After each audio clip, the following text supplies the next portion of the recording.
Olá, meus queridos. Para quem não me conhece, eu sou a Juliana, sou psicanalista e astróloga, e a proposta desse canal é falar sobre os transtornos psiquiátricos, mentais ou emocionais pela visão da astrologia.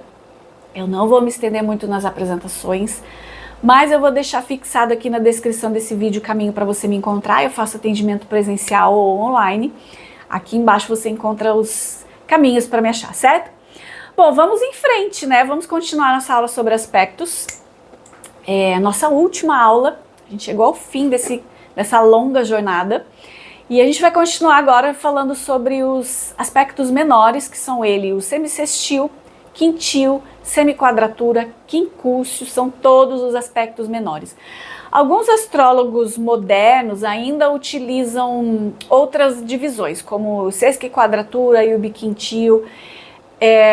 Acaba que esses efeitos desses aspectos, eles são vistos como uma versão mais fraca, né, da quadratura, por exemplo.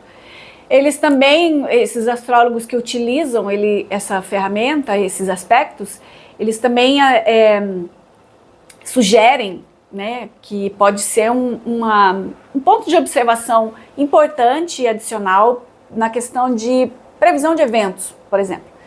O semissextil, ele é o único aspecto menor harmonioso, que é como se fosse uma versão mais fraca do sextil.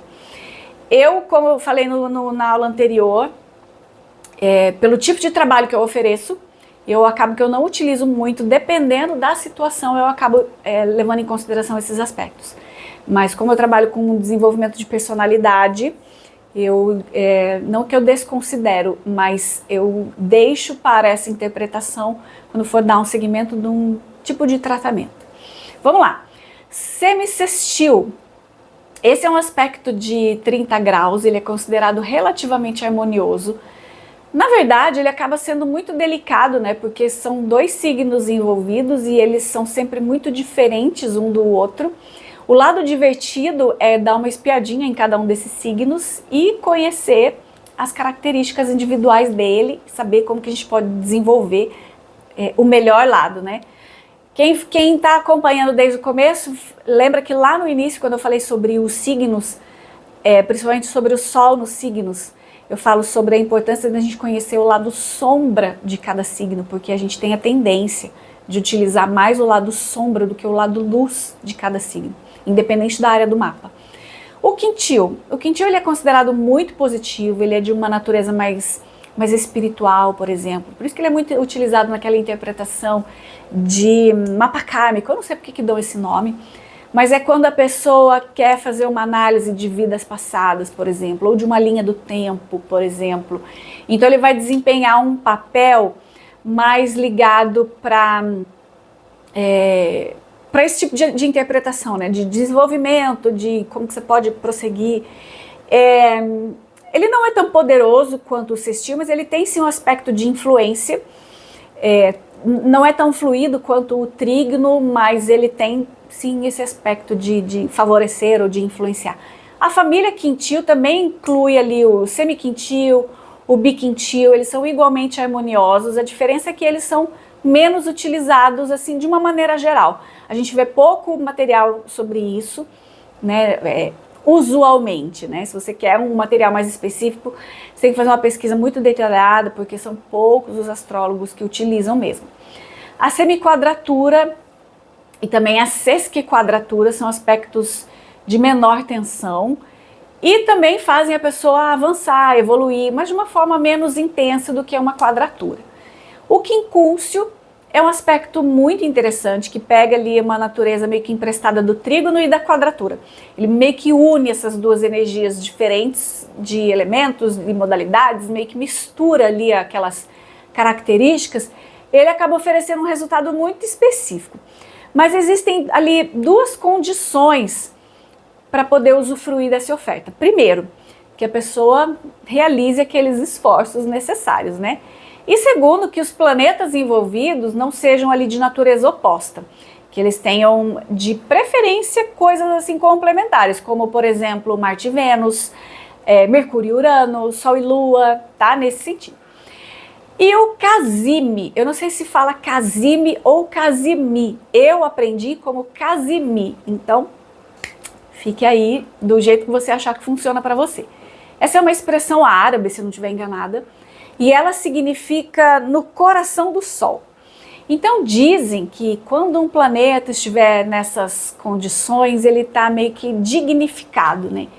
É como se a expressão dele vai ser bem forte, bem poderosa, como se ele estivesse sendo meio que suportado, né? Suportado no sentido de suporte mesmo, de apoiado diretamente pelo Sol. E o Sol, ele é o astro-rei, né? Ele é a sua essência. Então, Cazimi é uma conjunção exata em graus com o Sol. Gente, é exata mesmo, tá? Não é exata ali com 2 graus, não, é exata mesmo, tá? Nessa distância, o Sol, ele acaba que ele deixa de queimar o planeta, o que acontece numa combustão, né? Quando rola alguma conjunção.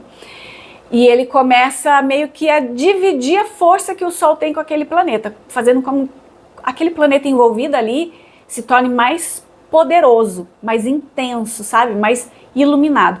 Então, gente, isso pode gerar um verdadeiro alinhamento entre o eu interno da pessoa e o princípio daquele planeta que está fazendo aquela conjunção. Muitas vezes é algo que pode trazer alguma coisa tipo um brilho, uma genialidade, especialmente se é Sol e Vênus, por exemplo, né? Porque aí traz toda aquela graça de Vênus fundida com a energia do Sol. Então, traz muito brilho, pessoal, para aquela pessoa. Um magnetismo diferenciado, mas ó, é bem raro isso acontecer, tá? E já que eu falei da combustão, vamos ver o que é isso, né? O que é uma combustão? A combustão é quando o calor do Sol acaba que interage ali com o poder daquele planeta que está fazendo a conjunção. Então, se o planeta tiver numa conjunção a menos de 7 graus de separação, a gente costuma dizer que aquele planeta está em combustão. E como consequência disso, aquelas qualidades positivas daquele planeta acabam perdendo um pouco de força e as negativas acabam se destacando um pouco mais. É como se o Sol queimasse um pouco daquelas habilidades ali daquele planeta. Na combustão, o poder daquele planeta, ele acaba meio que sendo transferido para o Sol. Então, ele sempre vai atuar, é como se ele estivesse sempre à disposição do Sol, a serviço do Sol. E acaba sendo uma fraqueza, né? Ele é uma debilidade daquela qualidade daquele planeta. Uma combustão, ela sempre vai ser considerada uma fraqueza mais séria, porque traz uma restrição de poder. O Sol está queimando aquele princípio daquele planeta e isso faz com que ele perca seu potencial, ele perca seu brilho, ele perca a sua habilidade. Então, isso pode sugerir um comportamento um pouco mais distante ou desinteressado daquele planeta envolvido ali, mas isso não quer dizer que ele não tenha lá sua importância, tá? Mas ele precisa, talvez, o dono daquela combustão precisa entender muito bem como é que funciona aquilo lá para ele conseguir tirar essas qualidades boas daquela situação. Gente, casos como a da combustão, eles servem para mostrar quais são os setores da vida que merecem mais atenção na sua vida, porque a pessoa tem uma tendência de estagnar naquilo lá, porque ela não sabe agir com aquela energia, não. Então ela precisa prestar mais atenção para que ela possa evoluir e dessa forma se aproximar do equilíbrio. Então, os tipos de lição podem variar de acordo com o planeta envolvido, né? De acordo com a casa onde ele está. E qual é os aspectos que envolvem, os outros aspectos que envolvem, né? Vamos imaginar que é um Mercúrio em combustão com o Sol. E esse Mercúrio, ele já está recebendo outros aspectos de desafio, por exemplo, uma oposição de Saturno, por exemplo. Então, toda aquela capacidade cognitiva, intelectual e comunicativa da pessoa pode ter lá alguns desafios. O que não quer dizer que vai ser só problema, tá? Especialmente quando envolve Saturno. Porque Saturno tem a ver com a questão do desenvolvimento que vem através do tempo. Então, se a pessoa souber trabalhar aquela questão ali, aquele Mercúrio, ela pode sim desenvolver boas características. Um outro ponto interessante é quando não tem aspecto, né? Eu recebo muitas essas perguntas, meu planeta não tem aspecto, o que quer dizer, né? Não é alguma coisa assim tão comum o planeta não estar fazendo aspecto com pelo menos uma conexão com um planeta ou com uma casa angular. Não é muito comum, mas acontece, tá? E quando um planeta ele tá agindo assim de uma forma totalmente independente, ele acaba que ele representa aquela influência de uma forma totalmente poderosa, totalmente natural, totalmente crua. Porque essa energia tá canalizada sem nenhuma interferência, sem dividir espaço com ninguém, sem ter atrito com ninguém. E o único problema é conseguir controlar e utilizar bem toda essa energia, porque ela pode se tornar meio incontrolável, né? Ou gerar ali alguns excessos, dependendo da situação. Emocionalmente, se for a Lua, por exemplo, tá mais propensa para uma pessoa que não saiba se equilibrar de maneira natural, ou de maneira rápida, ou é uma pessoa que passa por situações onde tem um pouco de dificuldade de se controlar emocionalmente. E olha, não é difícil a gente encontrar uma lua sem aspecto, tá? Não é difícil, pelo menos uma vez por mês acontece dela passar algumas horinhas ali sem fazer nenhum aspecto. Então não é difícil. Eu acho que a Lua é o mais comum, vou dizer assim, dos planetas, de não estar fazendo aspecto nenhum. Mas de modo geral, os mapas sempre trazem aspectos, né? De modo geral, é mais comum que os planetas tenham aspectos do que eles não tenham. Planetas sem aspectos, eles são mais raros, mas quando isso acontece, a casa onde aquele planeta desgarrado tá, ela pode dar muitas dicas de qual é a área que está influenciando mais aquela pessoa.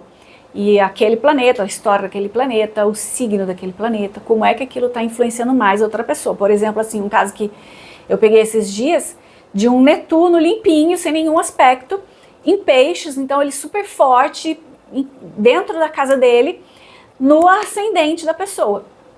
Ele pode ser maravilhoso, por conta de toda a história do mapa, aí entra, você vai analisar toda a história do mapa. Então, nesse caso específico, toda a história do mapa era bacana, mostrava uma pessoa com a tendência a ser mais consciente do que inconsciente, e né, por ser um Netuno em peixes já sugere que é uma geração nova.